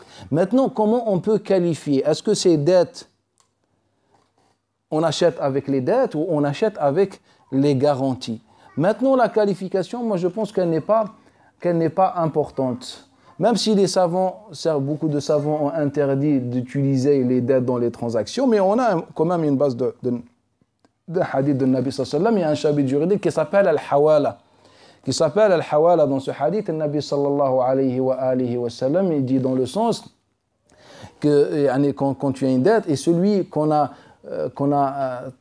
transféré vers un riche, qu'il soit transféré dans ce sens-là, c'est-à-dire le sens du hadith, c'est-à-dire moi je suis endetté et le monsieur vient réclamer son argent et moi je te dis voilà, monsieur va payer à ma place. Et l'autre accepte. Donc, le demandeur de son droit, a l'obligation d'aller chercher son argent chez l'autre. Le sens de ce hadith. Et donc, est-ce que quand j'utilise une carte bleue, ça peut être dans ce sens-là? Que voilà, moi, j'utilise cette carte bleue, c'est pour t'orienter à la banque. Comme quoi, c'est la banque, soit elle qui porte garant, soit elle, chez qui, ou bien elle qui accepte de rembourser la dette. On peut qualifier de cette manière pour dépanner, mais sinon, je pense que la solution, c'est tourner une page et ouvrir une nouvelle page, mais il nous faut des hommes et des femmes pour arriver à cet objectif. Mais dans le monde dans lequel on vit, on n'a pas d'alternative. Les banques islamiques sont encore pires que les banques ordinaires. Au moins, les banques ordinaires, on connaît leurs origines ou bien leur origine, et au moins dans la transaction sont relativement claires, contrairement aux banques islamiques qui ne sont ici que pour détruire et pour avoir de l'argent en utilisant l'islam. Cher, c'était justement ma deuxième question sur la dette, et j'en avais une toute dernière sur un hadith dont j'ai pris connaissance. Je ne l'ai pas exactement dans le sens, à la fin des temps, le riba se répandra, etc., etc. Je ne sais pas si vous voyez de quoi je parle, si c'est authentique. Et si oui, est-ce que ça... Nabi Sassan nous a parlé des signes de la fin des temps et on ne peut pas utiliser ces hadiths pour parler d'un sujet très particulier. Il nous a dit que des péchés en général vont être répondus à la fin des temps, mais ça ne veut pas dire que ce hadith, je peux l'utiliser dans ce contexte. Non, mais la question qui se posait, c'était si on considère que ce que font les banques classiques, ce n'est pas du riba, sachant que c'est la finance mondiale quasiment qui est gérée par ce type de système. de quel riba on peut parler ici si le hadith est authentique? C'est juste pour un éclaircissement. Non, le hadith, il est bien authentique. Mais qu'est-ce que la fin des temps? Dans quel contexte? Quelles sont les conditions? Sachant que le riba, ça ne veut pas dire juste le prix. Même dans les transactions, on a un riba, même dans le commerce. Donc, qu'est-ce que le professeur veut dire exactement pour ce hadith? Mais de toute façon, ce genre de hadith, les hadiths sur les signes de la fin des temps ne peuvent engendrer rien du tout comme statut juridique. Naam. Simple.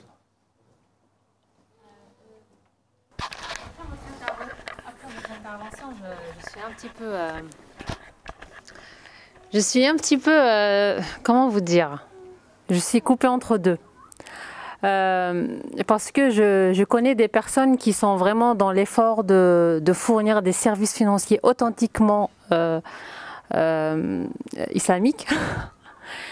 Et en même temps, je suis complètement d'accord avec vous par rapport à ce qui se passe malheureusement, majoritairement dans les banques dites islamiques aujourd'hui. Donc la première chose, c'est que je voulais quand même attirer l'attention des gens sur ces quelques personnes qu'on doit encourager. Notamment, je ne sais pas si vous connaissez 570 Easy et les gens de 570 Easy et les gens de IFAS. C'est deux cabinets qui travaillent à des échelles différentes, qui sont installés en France dans ce domaine-là. Et aussi à l'association qui s'appelle EDIM, AID-I2M, pour ceux qui sont intéressés dans ce domaine-là. Personnellement, je touche un petit peu à ce domaine, c'est pour ça que je suis venue exprès pour cette intervention aujourd'hui. Et je pense que la question de la finance islamique ne peut pas être la finance islamique aujourd'hui ne peut pas être abordée sans aborder le sujet de la financiarisation de l'économie en général. Dans le sens où l'économie dans laquelle on vit aujourd'hui n'a plus rien à voir avec celle d'avant. Ce n'est pas une économie réelle. Quand on sait que 95% des transactions financières dans le monde, ce sont des transactions financières virtuelles qui ne correspondent pas à des transferts réels de biens réels. Donc, je pense qu'il y a un effort, justement, une nouvelle question juridique, et pas que juridique et technique, qui se pose aujourd'hui aux musulmans. C'est justement comment, dans le cadre de notre religion, vivre avec l'économie d'aujourd'hui. Avec l'économie d'aujourd'hui. Alors là, je passe à une question bien précise, et là, je vous demande, je demande vos connaissances historiques par rapport justement à la valeur de l'argent, au pouvoir d'achat, voilà, que procure l'argent. Je pense à la question de la zakat, par exemple, quand on dit nisab. Aujourd'hui, on nous dit nisab, c'est telle somme d'argent par rapport à un équivalent en or. Est-ce que cela est valide aujourd'hui quand on sait que justement le pouvoir d'achat, le pouvoir de notre monnaie est complètement séparé de l'or? Autrement dit, moi ma question précise, c'est Nisab à l'époque, il correspondait à un pouvoir d'achat de combien de temps par exemple à ce moment-là? Ce que j'essaie de dire, c'est qu'aujourd'hui, si on nous dit 3 000 €, on sait bien qu'aujourd'hui, une personne peut avoir 3 000 € pendant une année, mais ne pas avoir de quoi manger toute l'année. Barakallahu fik, j'ai bien compris. Pour la première question, en vérité, barakallahu fik, en vérité, pour la première question, j'avais bien dit, peut-être expliqué, je ne sais pas si ici, mais à un moment, j'ai expliqué que aujourd'hui, ce qu'on doit faire aujourd'hui, c'est d'apporter une réponse aux musulmans. Maintenant, on a deux champs d'études. On a le premier champ qui concerne qu'est-ce qu'on peut apporter à la Ummah et qu'est-ce qu'on peut apporter à l'islam. C'est-à-dire en matière d'application de din. Qu'est-ce que l'islam dit sur l'économie? Et c'est une question qui doit être abordée dans un cercle fermé entre etc. C'est un enseignement. Ce n'est pas... personnellement, ce n'est pas mon objectif à travers ces assises. Ces assises, c'est juste pour pouvoir répondre sur des questions qui concernent le musulman. En général, l'objectif, c'est qu'il ne faut pas qu'on se prenne la tête que riba ou je ne sais pas riba, c'est ça. J'ai essayé d'expliquer cela. Donc, la question que vous avez posée concerne plus la première étude, c'est-à-dire il faut qu'on s'assoie et qu'on parle qu'est-ce que l'économie en islam, etc. Aujourd'hui, je dis aux musulmans, personne ne se prend la tête, fais ce que tu veux, Allah Ta'ala, ce qu'Allah Ta'ala a interdit d'une manière claire, applique-le, en dehors de ça, il n'y a aucun souci tant que tu ne cherches pas al-haram, etc. Donc c'est comme aujourd'hui on dit est-ce que c'est halal, c'est haram, c'est par exemple sur la viande, à partir de quel moment on dit c'est une viande halal? Est-ce qu'elle doit être AVS ou je ne sais pas? Moi je vous dis quand vous trouvez le mot halal, bismillah, et mangez ce que les compagnons ont fait réellement dans des marchés des non-musulmans. Leur seul témoignage qu'ils avaient, c'est le témoignage d'un non-musulman qui dit ah bah c'est halal. Et donc c'est-à-dire pour qu'on puisse avancer et penser à autre chose, pour qu'on ne reste pas dans le débat, car Allah Ta'ala certainement n'a pas interdit cela. Et donc c'est la même chose pour la question de la finance, etc. Car aujourd'hui, il faut que les musulmans mettent cela de côté et avancent pour qu'ils puissent apporter quelque chose. C'est ça l'objectif de cette assise. Deuxième chose, c'est un problème que je remarque depuis toujours en vérité dans nos études islamiques, c'est qu'on est resté très limité dans nos connaissances, dans nos études. Par exemple, la sœur nous a parlé de nisab. Un nisab, c'est-à-dire à partir de quelle somme tu es obligé ou bien tu es concerné par la zakat. Aujourd'hui, on dit, bah voilà, on a une quantité d'or, 40 ou dirham, ou je ne sais pas, ou par rapport à la quantité des chameaux que tu possèdes, ou je ne sais pas. Mais on verra, et c'est la même chose pour zakat. La zakat de Ramadan, zakat al-fidr. Aujourd'hui, on dit 5 euros. Tu vois, en France, on dit 5 euros. Mais à partir de quel moment le prophète sallam, il a dit as-sa'i? Qu'est-ce que as-sa'? C'est arba'atu amdat, c'est-à-dire environ 2 kilos du blé ou de riz, ou je ne sais pas. Et donc ça correspond peut-être à 1 euro aujourd'hui. Mais autrefois, ça correspondait à quoi? À un repas d'un homme, un repas moyen d'un homme dans une famille. C'est-à-dire, lui, sa femme, ses enfants, ils peuvent manger, alhamdoulilah. La tradition autrefois n'imposait pas d'avoir l'entrée, ou bien l'entrée, le plat principal et le dessert. Donc, on avait cela. Maintenant, aujourd'hui, quand je vous dis, il faut sortir 5 euros, sur quelle base tu de base? En vérité, sur rien du tout. C'est juste tu l'as sorti de ta tête. Moi, aujourd'hui, quand les frères déjà sont présents, quand quelqu'un me pose la question, je lui dis, ça dépend comment toi tu vois le marché. Si tu vois que chez toi, ça te suffit 10 euros, sors 10 euros pour faire un repas qui respecte la tradition d'aujourd'hui. Si dans la tradition, avec ses desserts, etc., ça te coûte 10 euros, sors 10 euros. Ça te coûte 1 euro, sors 1 euro. Ça dépend de toi.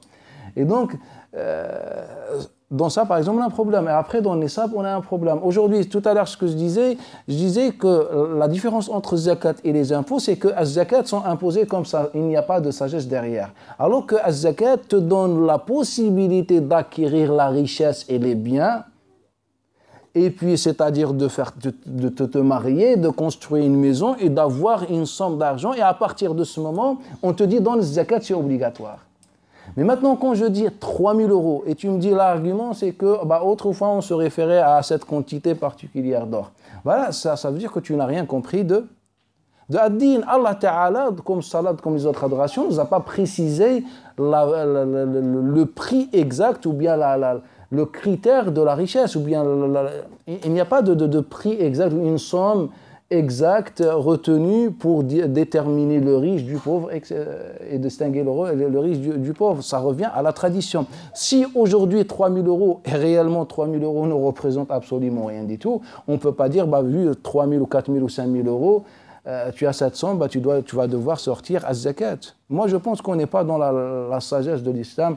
Je pense qu'il faut revoir ce genre de thème et se poser la question, est-ce que le nisab imposé autrefois a la même valeur, comme elle a dit la sœur, le pouvoir d'achat d'aujourd'hui ou pas? Bien sûr que non.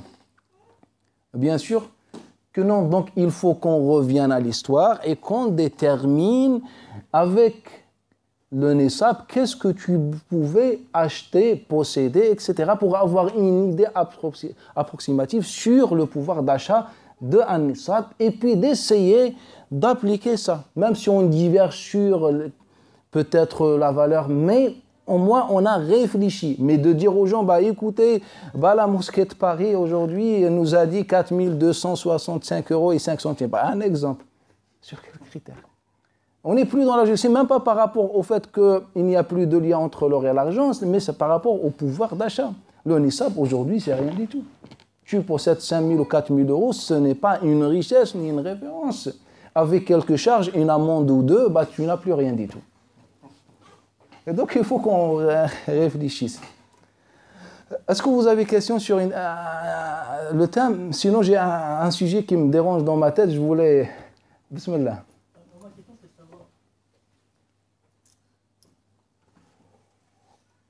Aujourd'hui, les entreprises ici en France proposent à leurs salariés, par exemple, d'investir. C'est-à-dire, je donne un exemple, elle te dit, bon, aujourd'hui, si ça t'intéresse d'investir dans le cadre du volontariat, tu nous donnes 1 000 €. Et si tu donnes 1 000 € à l'entreprise te donne 600 €. C'est-à-dire, on va investir 1 600 € ensemble, mais parmi les conditions, c'est que cet argent est bloqué 5 ans. Pendant 5 ans, je ne peux pas y toucher.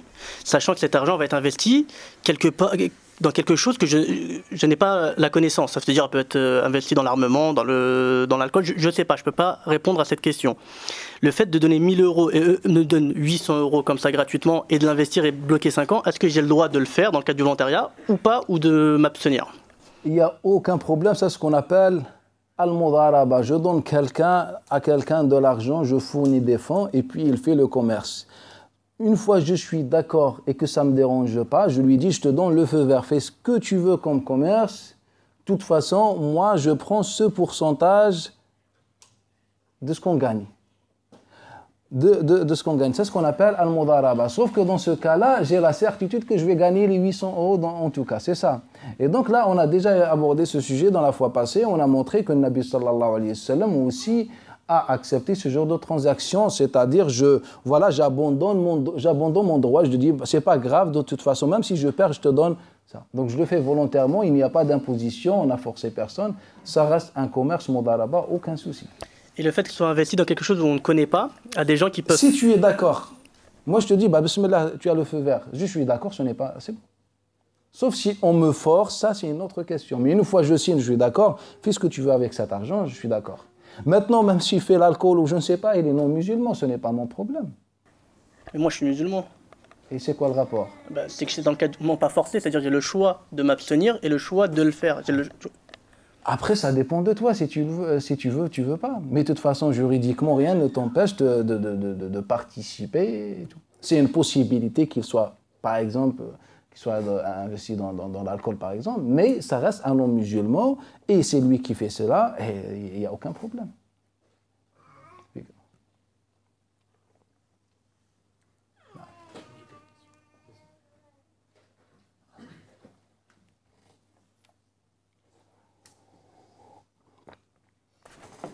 Je voulais juste vous demander une précision quand vous avez dit par rapport au fait que si les choses se font comme ça aujourd'hui, on fait comme ça se fait. Et ça veut dire quoi concrètement? Ça veut dire qu'aujourd'hui, si quelqu'un veut acheter une maison, il peut aller contracter un crédit normalement?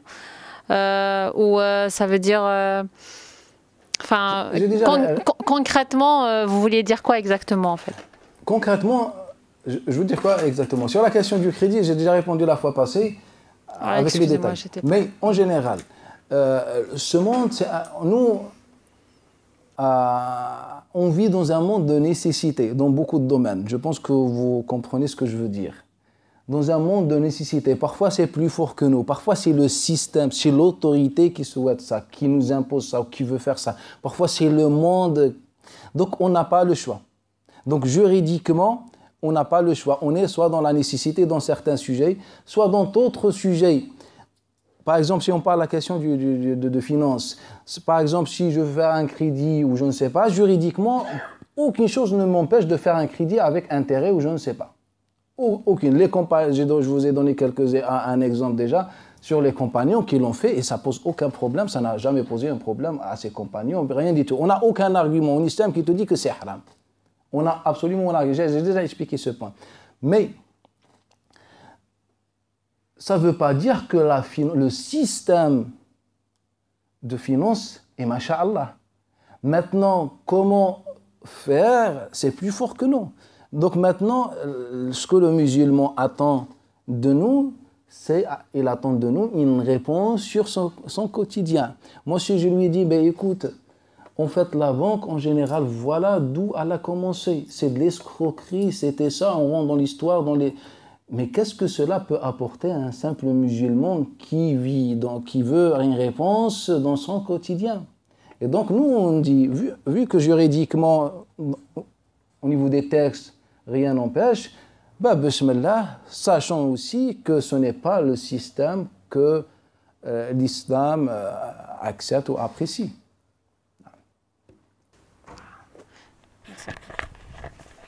Cheikh, moi j'avais quelques questions. Premièrement, je voulais savoir, est-ce que la vision qu'on a actuellement de la finance islamique, c'est pas une vision de muhaddithoun? Et je vais vous expliquer pourquoi. Par exemple, quand on regarde les cours que certains professeurs en finance islamique donnent, ils nous disent tout le temps que si on va prêter de l'argent à une personne qui va vendre de l'alcool ou acheter de l'alcool ou acheter du cochon ou acheter des choses qui sont interdites islamiquement parlant, on ne peut pas prêter cet argent-là. Que ce soit à des musulmans ou à des non-musulmans. Et nous, on avait vu par exemple avec vous que ça, c'était une vision que le Jumhur, ils avaient, que ce n'était pas la vision hanafite. Que les hanafites, ils pouvaient prêter, ils pouvaient par exemple servir de l'alcool, ils pouvaient faire autre chose, que les ahkam de sharia, ils ne s'appliquaient pas sur les non-musulmans. Et en fait, quand j'ai parcouru les gens qui donnent des cours en finance islamique, on se rend compte que c'est uniquement des gens qui ont la vision que sharia doit s'imposer même sur les non-musulmans. Et en même temps, ils nous disent que la banque islamique est une solution pour tout le monde. Même pour les non-musulmans, la banque islamique, c'est une solution. Et en même temps, ils nous disent que si le non-musulman vient nous demander de l'argent, il n'a pas le droit de commercer pour de l'alcool, il n'a pas le droit de commercer pour du porc, ou toute chose qui est interdite islamiquement parlant. Donc il y a un peu une contradiction dans ça. Wallah, je ne vais pas rentrer dans ce débat, sachant que même en dehors de l'école hanafite, Layth ibn Sa'd, il n'était pas hanafite. Al-Awza'i, celui la référence de l'muhaddithin. Layth ibn Sa'd, Al-Awza'i, Yahya ibn Abi Kathir, c'est la référence de l'muhaddithin, et d'autres savants qui n'ont aucun rapport avec l'école hanafite faisaient bien la différence entre l'État islamique et non islamique. Ils nous disaient dans l'État non islamique, tout ce qui concerne le crédit ou bien la finance n'a pas le même statut qu'un État islamique. Ça, ce que rapporte l'imam Abu Ubayd al-Qasim ibn Salam fil Amwal, ce sont de nombreux savants en dehors de l'école hanafite qui ont compris la situation. Mais moi, je ne vais pas pouvoir entrer dans le détail car il faut vraiment s'asseoir et de comprendre la vision de Nabi Sallam qu'il avait. Car Nabi Sallam a manifesté, a montré réellement une vision radicalement différente que ce que certains ont étudié en quelques jours ou quelques mois en trouvant quelques hadiths, quelques textes, en croisant quelques textes ou quelques hadiths. Mais c'est vraiment, on a un problème fondamental. Je ne peux pas répondre. Rappelez-vous, on a parlé ça de la formation qu'on a fait sur la société de Nabi sallallahu alayhi wa sallam et j'ai essayé de vous expliquer la vision de Nabi sallallahu alayhi wa sallam. Mais cela sera expliqué avec beaucoup plus de détails quand on fera le programme, Inch'Allah, cette année. Car on ne peut pas répondre à cette question sans qu'on fasse pas des introductions sur la vision. J'aimerais aussi vous donner certains arguments que ceux qui prétendent que les banques islamiques sont correctes, ils ramènent. Par exemple, ils disent que même si la finalité d'une chose c'est la même, la manière de faire, si elle est différente, ça peut être correct. Et ils peuvent prendre comme exemple, par exemple, le fait de forniquer avec une femme. Si on fait hors cadre du mariage, on l'appelle fornication. Et si on le fait avec un aqd shari'i, on peut même le prendre comme une adoration. Et ils disent qu'en fait, le riba, c'est la même chose. Si on met certains shurut, ça devient justement quelque chose de... Wallah, c'est la personne qui dit ça n'a pas la crainte d'Allah Ta'ala. Comment Allah Ta'ala appelle le mariage, le mithaq, le ghalid, un pacte, comment dire, ghalid, une appellation pour sacraliser cet acte, et toi tu viens me dire, pas toi, c'est-à-dire ce monsieur vient me dire, bah, c'est la même chose que la fornication, sauf les conditions sont différentes. Là, ce n'est pas les conditions qui sont différentes, ça c'est de la manipulation. Quand tu viens, tu sais que tu viens pour emprunter, et moi je sais que je suis là pour te vendre l'argent, bah, on va se débrouiller, on va manipuler un peu la religion dans notre sauce, et puis, bismillah, c'est halal. C'est ça ce qu'on fait. C'est pas, on a rien changé. Aussi, ils disent que les techniques, par exemple, la crise qui a touché l'État américain il y a quelques années, le petit krach boursier qu'il y a eu là-bas, ils disent que ça ne peut pas toucher une finance islamique parce qu'il n'y a pas le gharar, il n'y a pas cette espèce de taux qui est variable comme ça. Wallah, moi je dis quelque chose. Ça, on l'a dit même sur Siwak. On a dit, ah bah, Siwak, c'est la guérison de toute la maladie. On a le hadith al-habba sauda, c'est la guérison de toute maladie. On a dit et on a sorti. Si juste on veut commercialiser quelque chose, on va inventer des mérites, etc., ou des laboratoires, des expériences médicales ont été réalisées sur le siwak et on a démontré ces mérites et que des mensonges. Et ça aussi, ça rejoint la liste des belles paroles. Ah, masha'Allah, bah, la crise qui a touché l'économie mondiale n'a pas... Comment elle ne peut pas toucher une banque islamique alors que c'est le même principe, subhanallah. La seule différence, c'est que les autres ne sont pas escrocs, les autres, ils nous disent c'est un prêt avec intérêt, et que vous, les escrocs, vous êtes à l'abri de cette crise, alors que le même système, alors que tous vous êtes contrôlés et guidés par la banque centrale, par les centrales des escrocs. Comment tu dis ça? C'est même pas logique. C'est juste une belle parole qu'on peut pour commercialiser tout ça. Encore une chose, Cheikh, j'aimerais savoir ce que il n'y a pas une forme de taqiyya dans ce que les banques actuellement font, parce que quand on leur parle, ils nous disent qu'en fait c'est une alternative pour les musulmans, pour aider les musulmans. Et en même temps, ils nous disent que c'est un commerce. Et nous, on avait vu que dans Riba, si une personne est dans un besoin, tu dois l'aider sans prendre du bénéfice dessus. Et en fait, ils jouent sur les deux. Ils jouent sur les deux. Donc ils disent qu'on aide la communauté, mais surtout on fait du commerce avec. Et donc en même temps on aide et en même temps on fait du commerce. C'est pas vrai. Prenez toutes les banques islamiques, la seule chose qu'ils ont pu faire même pas à la Ummah, c'est créer un petit compte qui s'appelle le compte de Zakat et il est vide 24 heures sur 24 heures. Comme quoi la banque islamique participe aussi dans les adhérations, il est vide 0%. Il y a personne car personne, sauf il y a des gens naïfs malheureusement. À part ça, elle est où la bienfaisance de ces banques islamiques? C'est des escrocs. Tu fais un prêt d'une banque ordinaire, c'est beaucoup mieux qu'un prêt maquillé chez une banque islamique. Tu perds beaucoup et on t'impose plus de conditions. Il faut être logique.